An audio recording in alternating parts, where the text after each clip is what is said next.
I wish it was a happier occasion, but then I don't think Ananya was one for moping about. Uh, Throughout this book, you get a feeling of never having met someone who's always cocking her snout at life, and as it turns out, at death. She never lost her sense of humor. It never deserted her. She never lost her sense of the absurd and situational humor. And it's my loss that I never knew her. But her spirit is unbounded and unfettered and free, and something I delighted in. I'd love to share it with you.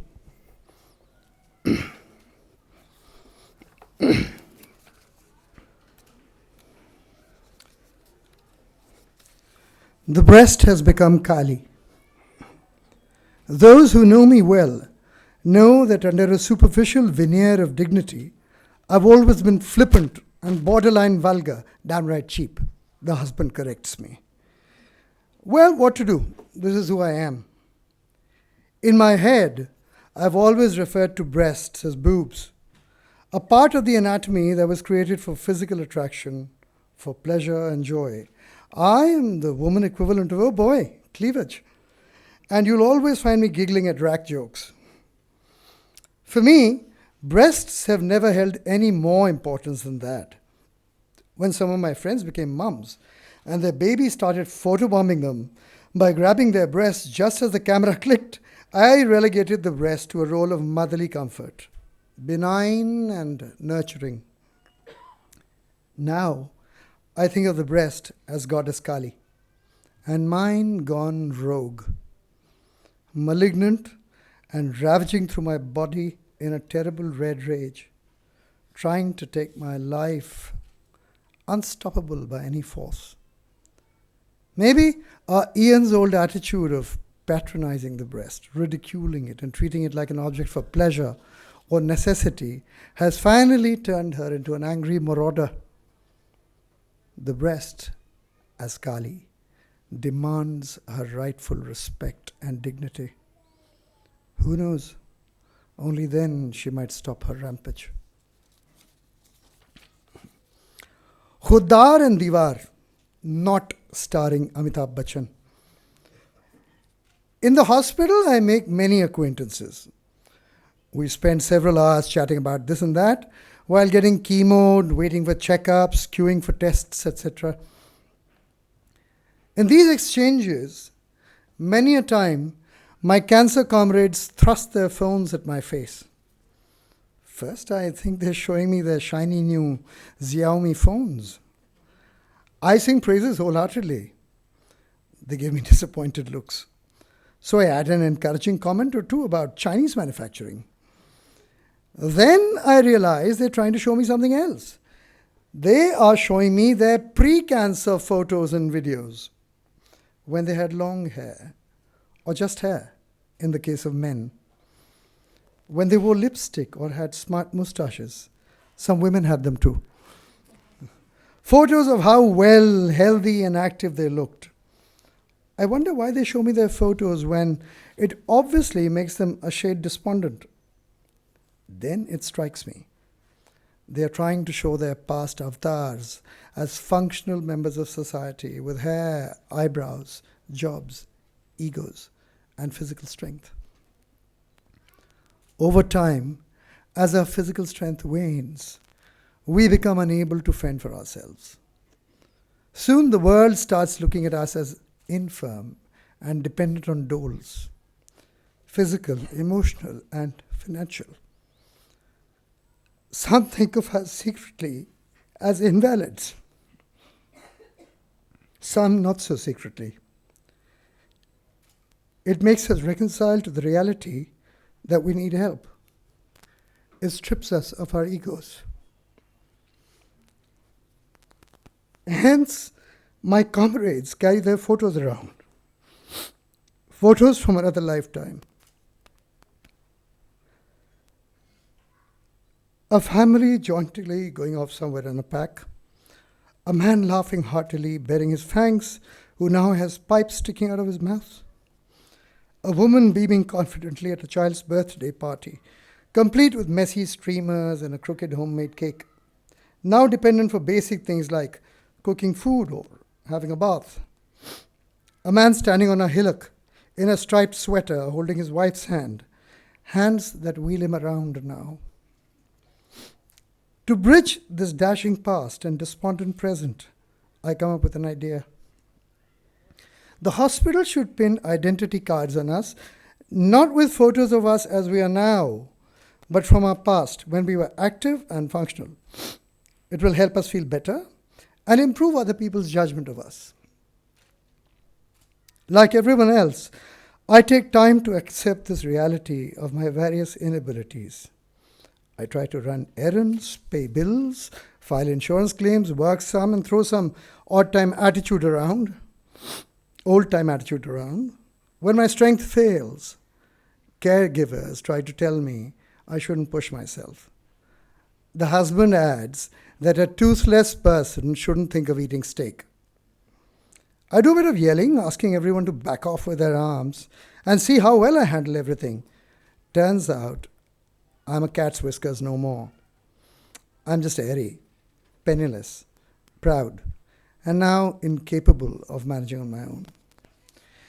In the end, I buckle down and variously eat crow, humble pie, etc., but not before rolling my eyes and saying, मैं आज भी फेंके हुए पैसे नहीं उठाता. It's time for self-praise. Once upon a time, a lover had told me, before you, I have never met anyone with real pink lips. I'd immediately gloated and thought vaingloriously of my peaches and cream complexion for a long time after. Now the mirror looks back at me with ashen lips, sallow complexion, and sunken eyes. What do I have then? I ask.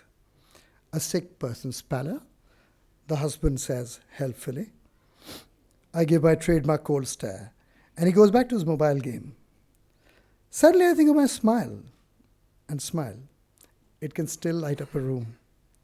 Not like chandeliers anymore, no, and not a large room by any means, but in the company of that smile, you won't be groping in the dark for sure.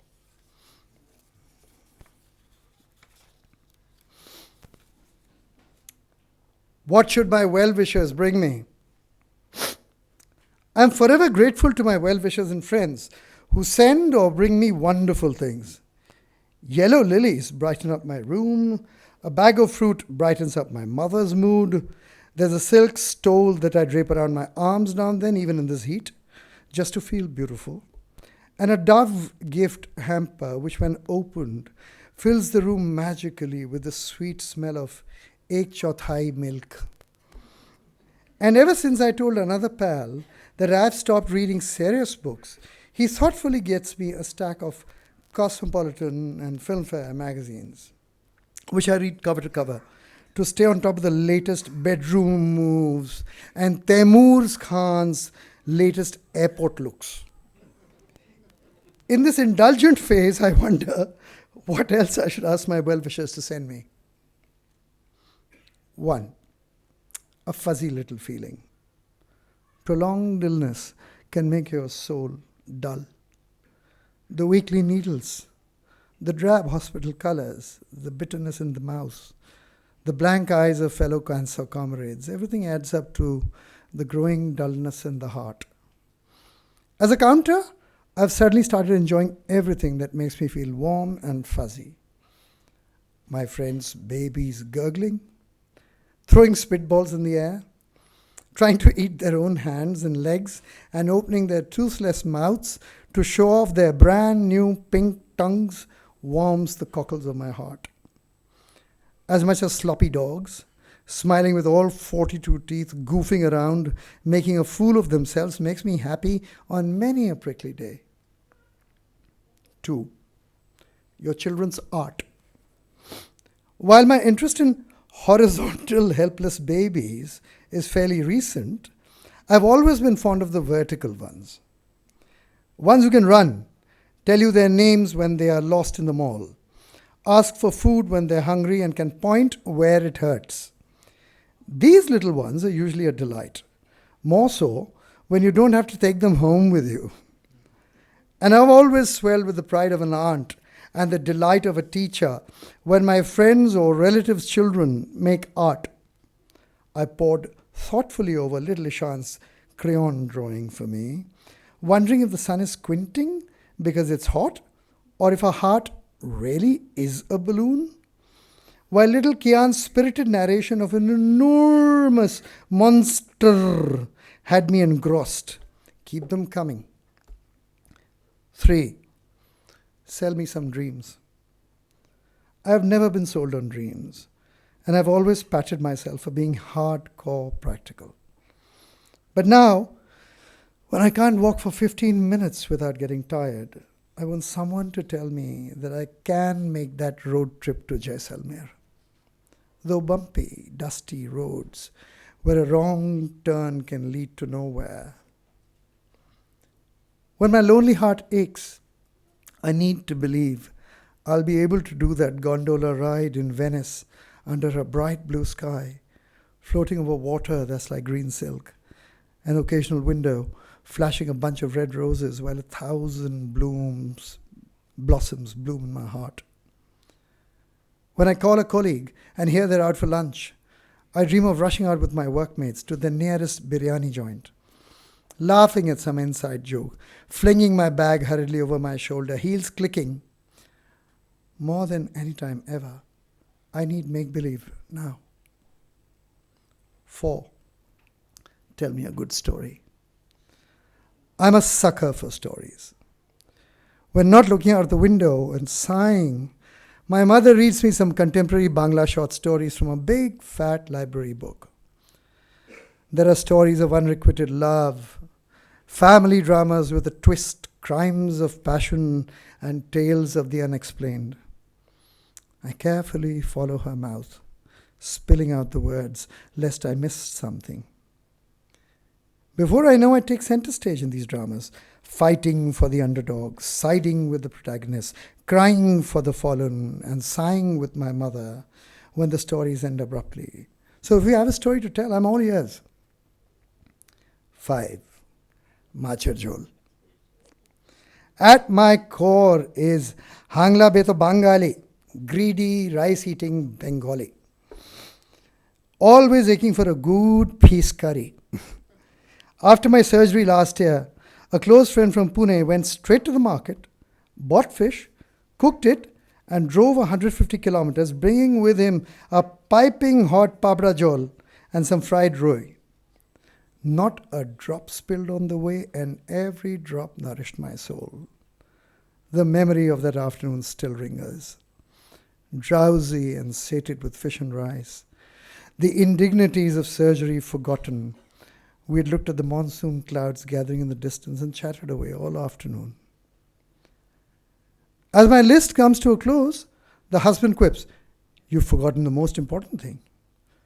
To my wide-eyed stare, he says, "Money. Ask everyone to bring you some money, along with that fish curry or dreams or whatever else they're getting." Point noted, sir. That should give you a good tasting menu of the book. Don't stop, just pick it up. Thank you.